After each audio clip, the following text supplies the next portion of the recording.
Quem acompanha esse mercado de Bitcoin há muito tempo fala de uma marca histórica. Bitcoin valer $100 mil. Pois chegou o dia histórico. O dia foi 5 de dezembro deste ano. E pela primeira vez, o Bitcoin rompeu a barreira de $100 mil, cerca de R$600 mil. Loucura, né? A gente pensar que uma moedinha digital vale mais de R$500 milhão. Mas o que aconteceu nessas últimas semanas é que com a eleição do Donald Trump nos Estados Unidos, os investidores e quem especula em torno dessa moeda voltou a entender que viria uma valorização, essa alta começou a acontecer. O Bitcoin é uma moeda virtual, uma espécie de dinheiro da internet, e é a principal criptomoeda do mercado. Mercado que, aliás, é legalizado no Brasil e que tem atraído cada vez mais gente. De janeiro a setembro deste ano, para você ter uma ideia, pessoas físicas e jurídicas declararam a movimentação de 363 bilhões de reais em criptomoedas no Brasil. O problema é que algumas características dessas moedas virtuais despertam também o interesse do crime. Essas moedas digitais estão sendo cada vez mais usadas para movimentar dinheiro ilegal de criminosos. São quantias bilionárias que saem do tráfico de drogas e viram investimento em criptoativos. E tem provocado uma mudança importante. É o que explica o auditor fiscal da Receita, Fernando Poli. Até uns anos atrás, a Receita Federal tem combatido a lavagem de dinheiro de uma maneira mais tranquila, porque era muito comum identificar as pessoas que colocavam o seu patrimônio em nome de laranja, em nome de outras pessoas físicas, em nome de parentes. Esse tipo de lavagem de dinheiro saiu de moda. Envoltas em um sistema super sofisticado, essas operações com criptomoedas acabaram virando um atrativo ainda maior para os criminosos lavarem dinheiro. E a Polícia Federal está nas ruas em uma operação para desarticular um esquema de lavagem de dinheiro envolvendo moedas digitais. A organização criminosa teria movimentado R$6 bilhões nos últimos 5 anos, gente. Olha a quantidade. 6 bilhões. É muito dinheiro.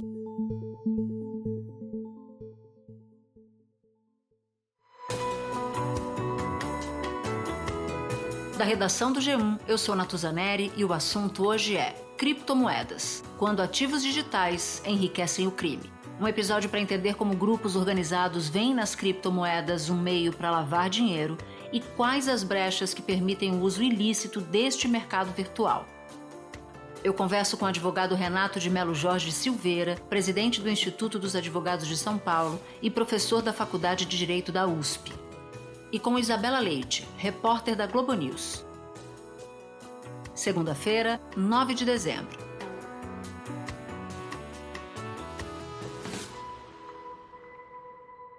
Renato, na semana passada, o Bitcoin rompeu pela primeira vez a cotação de $100 mil,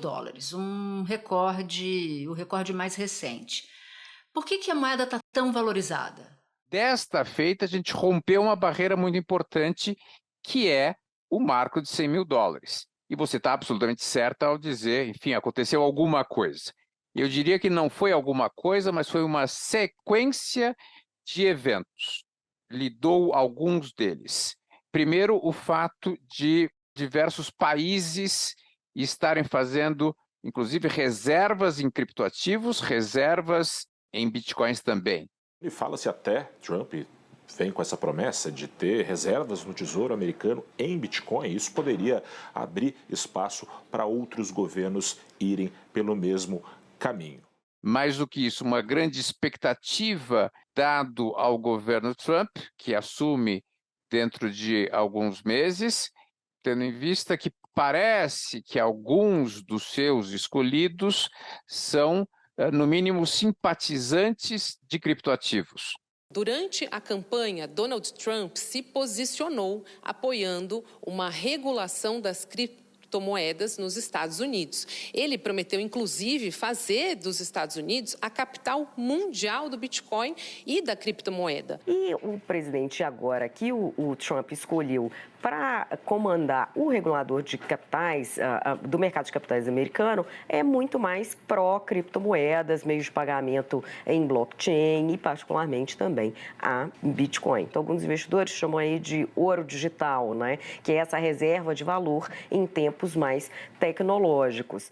Mais do que isso, ao fato de começar a haver uma procura em termos de grandes fundos internacionais, também por esta nova modalidade de investimento. E, nesse sentido, é curioso a gente perceber que o que era antes tido como criptomoeda, o que era uma novidade no meio de pagamento, no meio de compra, de repente se mostra, se torna, se fortifica como uma reserva de valor. E neste momento em que todos começam a investir em criptoativos, e agora não é mais uma moeda, é um ativo propriamente dito, eu tenho uma valorização significativa da moeda.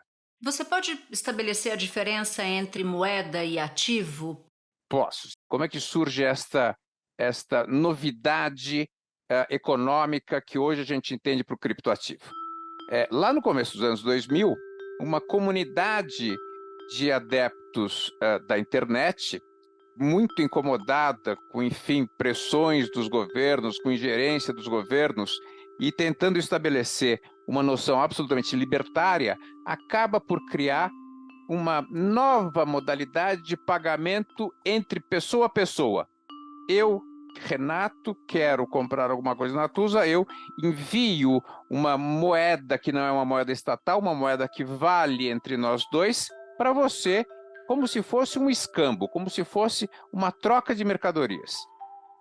Tanto é que a primeira operação do Bitcoin se dá logo depois da sua criação em 2009, que foi a seguinte: um adepto desta modalidade, dessa novidade, solta a seguinte notícia na rede: aquela pessoa que vier me trazer 2 pizzas, eu vou pagar tantos milhares de bitcoins.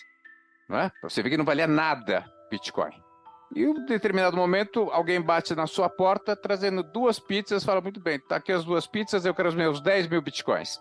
E é pago. Esse é o chamado Pizza Day, esse é o momento em que surge a primeira negociação. Pelo próprio evoluir dos valores envolvidos, e a gente está falando de alguma coisa de menos que centavos, até hoje em dia que vale $100 mil cada Bitcoin, passou um grande momento. Hoje em dia, com este expressivo valor, com esta valorização significativa, o que eu tenho é uma quantidade enorme de pessoas que passam a investir nessa nova categoria, digamos, monetária, algo que se valoriza de per si. Alguma coisa, se a gente pudesse fazer uma comparação muito, digamos, rasteira, era o que se dava no Brasil há algumas décadas atrás, quando tinha uma hiperinflação e as pessoas investiam numa moeda mais forte, investiam em dólar. Não é? O dólar era uma moeda, era um meio de pagamento oficial, mas que também servia como um lastro de investimento para a preservação do dinheiro. Aqui, o Bitcoin, neste momento, está funcionando também como uma fonte de investimento. Bom, e só para contextualizar, inicialmente o Trump era contra as bitcoins, era contra as criptomoedas, mas ele mudou completamente de ideia e passou a ser um incentivador do setor. Tanto que o setor celebra muito quando ele ganha a presidência da República agora novamente. Agora, Renato, eu estou particularmente interessada na atração que esse mercado, que esse ambiente tem para o crime organizado. Como a gente tem um rompimento de uma barreira impensável há 16 anos por aí, por que o crime passou a se interessar tanto pelas criptomoedas? O crime, na verdade, sempre atuou junto com a criptomoeda, que a gente não se apercebia disso. O que houve foi uma mudança de interesse. Lá atrás, em 2009, quando teve o surgimento da criptomoeda, a criptomoeda, o Bitcoin como grande exemplo, a criptomoeda tinha uma grande particularidade que acabou se mostrando como uma espécie de lenda urbana. Falava-se que a criptomoeda era absolutamente anônima, que eu tinha um anonimato completo. Ela não tem um anonimato completo, mas ela é de difícil rastreio, digamos assim. É de difícil saber quem paga quem, por onde anda o dinheiro. Lá atrás, qual é a primeira incursão do crime organizado junto das criptomoedas? Foi no que se chamou nos Estados Unidos de caso Silk Road, aonde eu tinha um verdadeiro... A criptomoeda, as negociações da criptomoeda normalmente se dão no que se chama de Deep Web, não é? Abaixo da, digamos, linha d'água do mercado visível da web. E nesse campo se criou, em 2010, algo que se chamou de Silk Road, que era o eBay das drogas. Se vendia droga, se vendia todo tipo de substância proibida. E qual é a moeda que se utilizava então? O Bitcoin. Inclusive, este momento de utilização do Bitcoin acabou marcando a criptomoeda como alguma coisa que poderia ser usada para o crime. O que se verifica hoje é algo, digamos, muito mais intenso, que é o interesse da criptomoeda, quer pela dificuldade de rastreio, como eu disse, a dificuldade de seguir o dinheiro, o grau de semi-anonimato dessa moeda. Veja, hoje em dia não existe mais o título ao portador. A criptomoeda é quase um título ao portador. Ela tem um interesse muito grande, ou gera um interesse muito grande do mal feito por causa disso. E mais do que isso,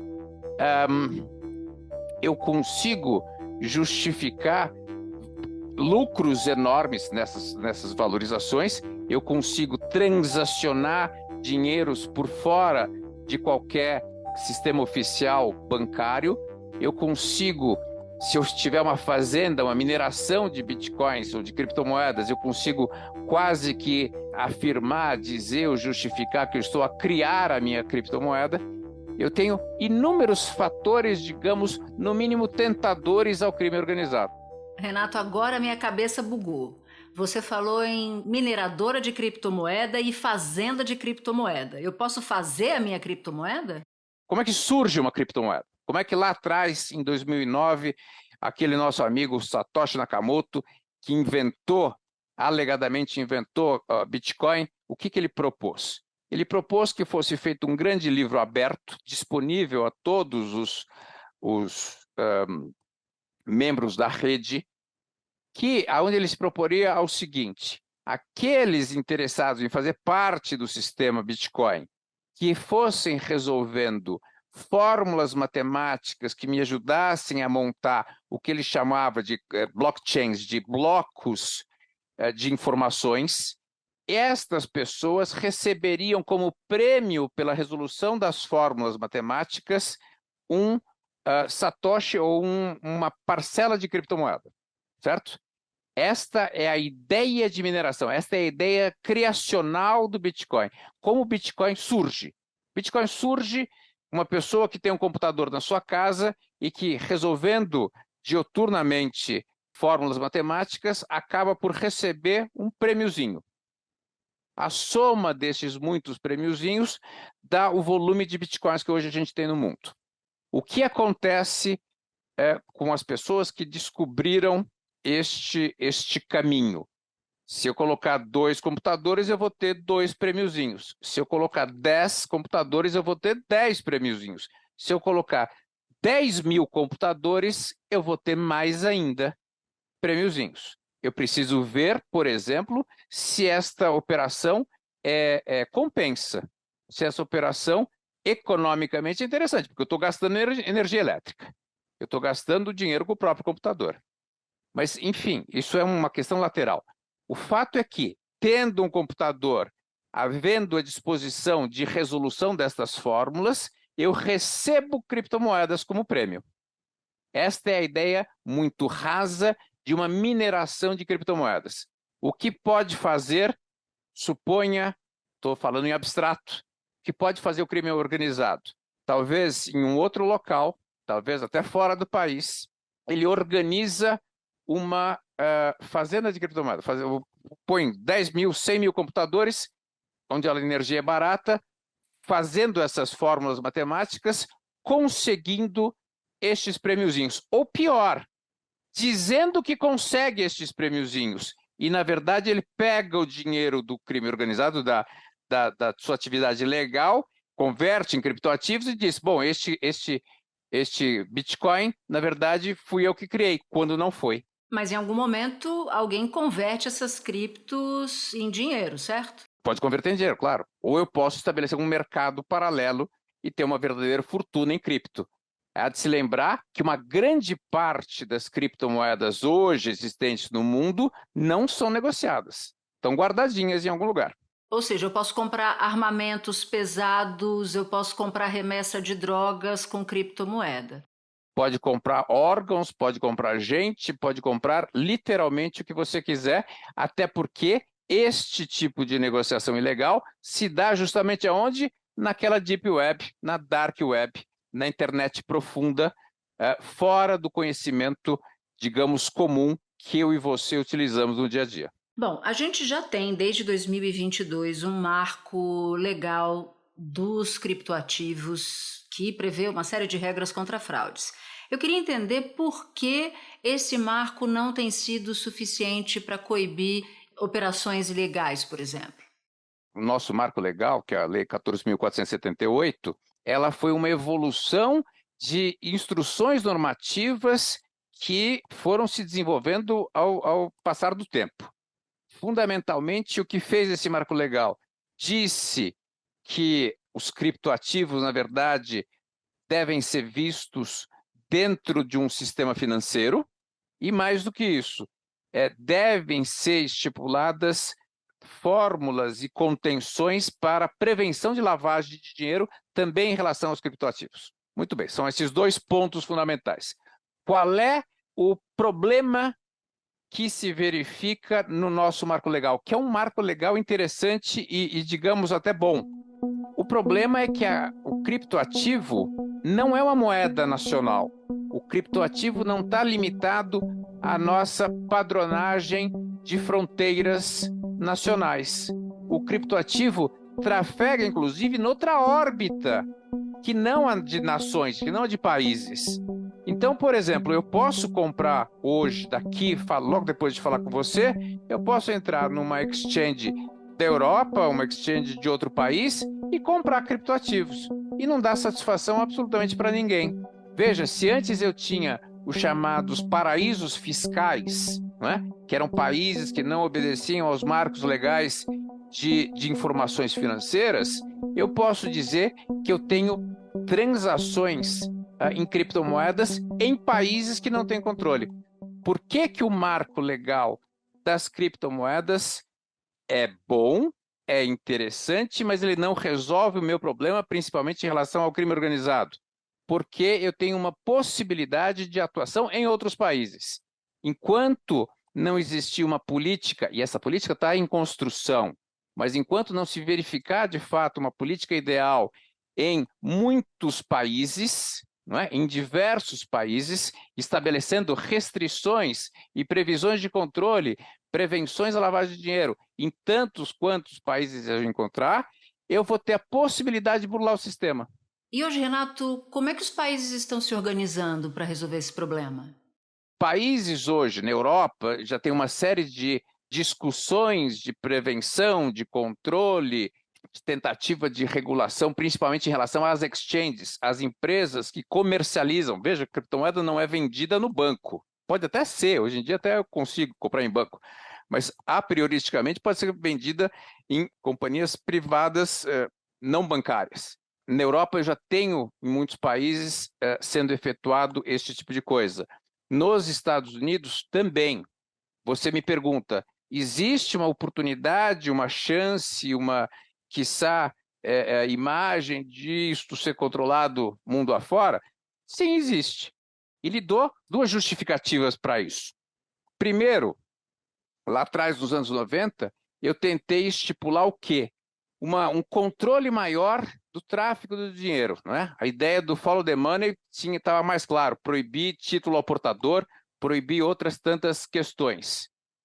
Nos anos 2000, eu tive uma ideia de transparência fiscal, que inclusive gerou no Brasil toda a ideia da repatriação dos anos de 2016 e 2017, onde começava a ter uma transferência de informações de país a país sobre depósitos não declarados no exterior. O terceiro ponto, para fechar esse circuito, vai ser um controle maior dos criptoativos, como começa a se desenhar.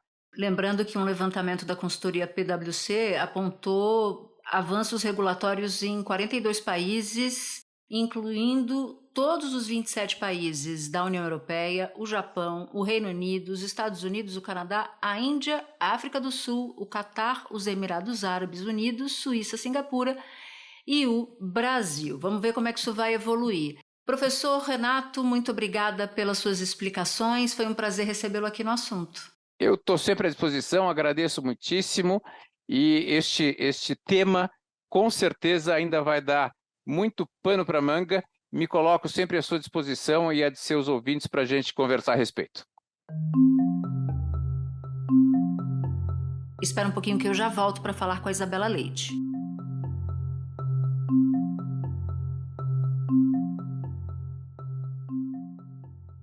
Isa, você tem feito uma série de reportagens sobre operações da Polícia Federal, mirando operações com criptomoedas. E eu quero muito entender com você, e se você puder explicar para quem nos acompanha, como se lava dinheiro usando as criptos. É interessante porque essa questão da lavagem de dinheiro com criptomoedas, ela chamou a nossa atenção em algumas operações já há alguns anos, isso de uns 5, 4 anos para cá, quando a gente começou a perceber que sempre quando os investigadores falavam de lavagem de dinheiro, tinha algo envolvendo criptoativos. Isso ficou muito claro na delação do Dário Messer, que é o doleiro dos doleiros, e que aí ele cita que a nova moda, a forma de lavar dinheiro do futuro, seriam as criptomoedas. Como basicamente hoje o crime organizado tem operado com criptomoedas? Antes você precisava daquela figura do doleiro, por exemplo, para ele transformar dinheiro vivo em espécie aqui no Brasil num dólar no exterior, né? Então, ele tinha reservas lá fora que ele disponibilizava em outras contas, recebia aquela quantia de dinheiro aqui no Brasil e já convertia e disponibilizava isso em contas no exterior. Mas isso, de certa forma, tinha algum intermediário, tinha alguma organização, algum banco do sistema formal. O que a gente vê agora é que os criptoativos estão sendo usados primeiro, porque ele é anônimo, ele não tem o nome de alguma pessoa. Então, para você conseguir identificar que aquele número está vinculado a alguma pessoa ou alguma empresa, já gera-se uma dificuldade.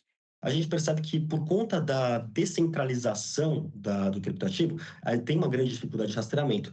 Então, mas dessa forma que se torna necessária uma regulamentação maior das corretoras. A gente consegue fazer uma investigação efetiva, mas uma investigação muito mais trabalhosa, mais demorada, por conta da dificuldade do ambiente de negócios.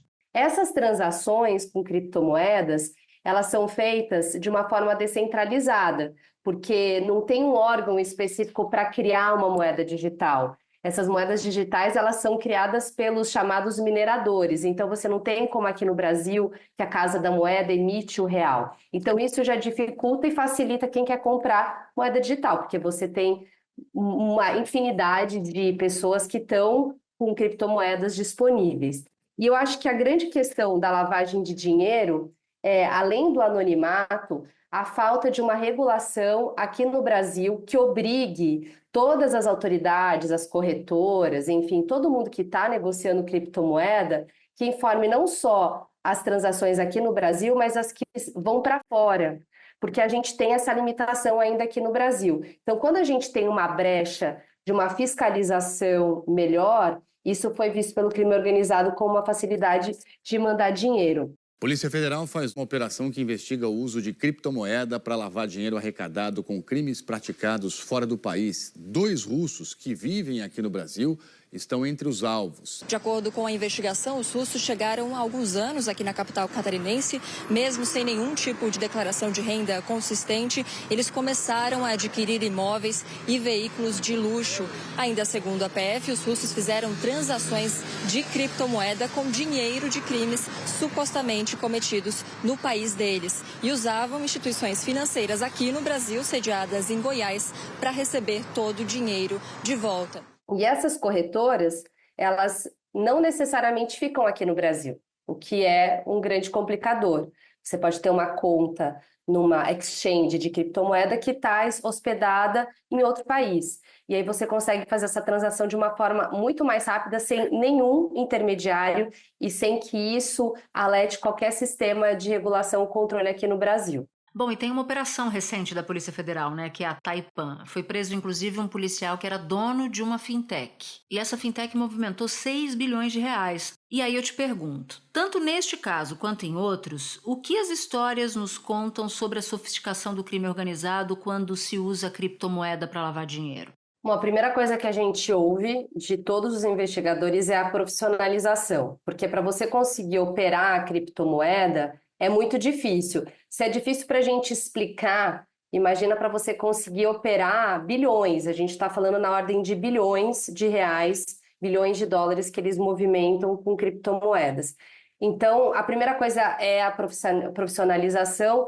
E também é interessante a gente verificar como as pessoas, elas estão muito ligadas, como essas operações, em um determinado momento, elas se cruzam.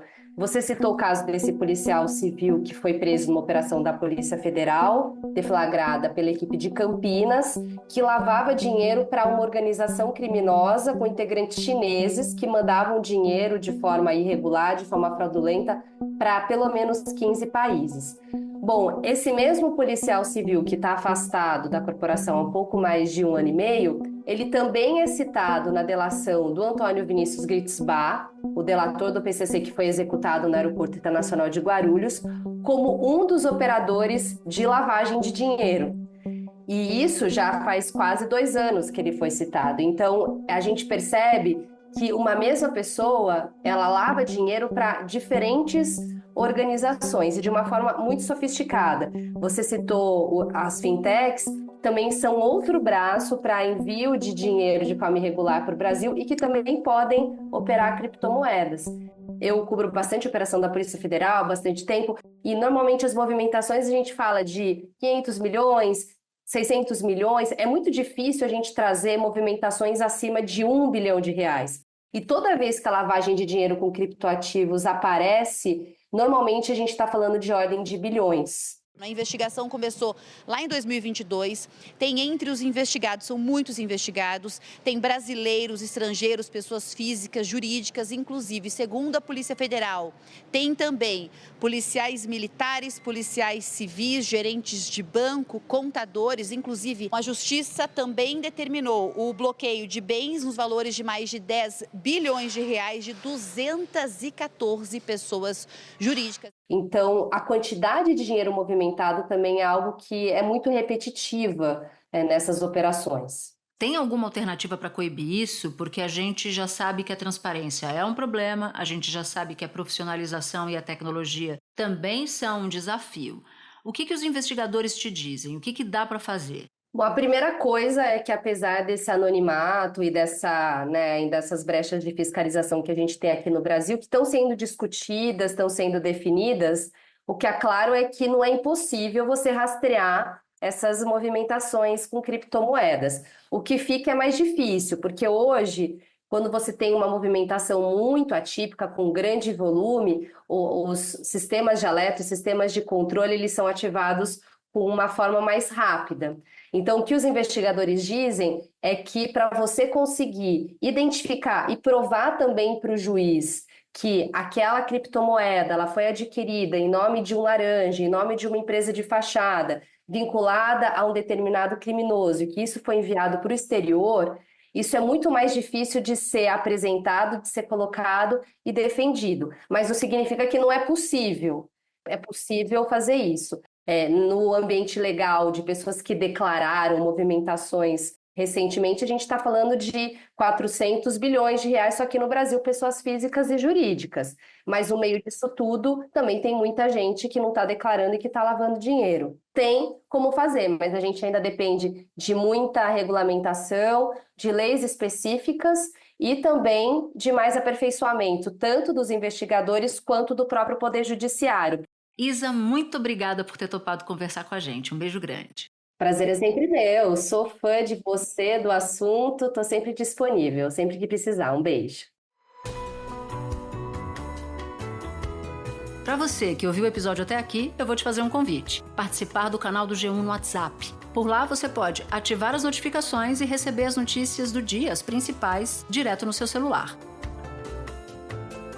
Este foi o Assunto, podcast diário disponível no G1, no YouTube ou na sua plataforma de áudio preferida. Comigo na equipe do assunto estão Mônica Mariotti, Amanda Polato, Sara Rezende, Luiz Felipe Silva, Thiago Kazuroski e Gabriel de Campos.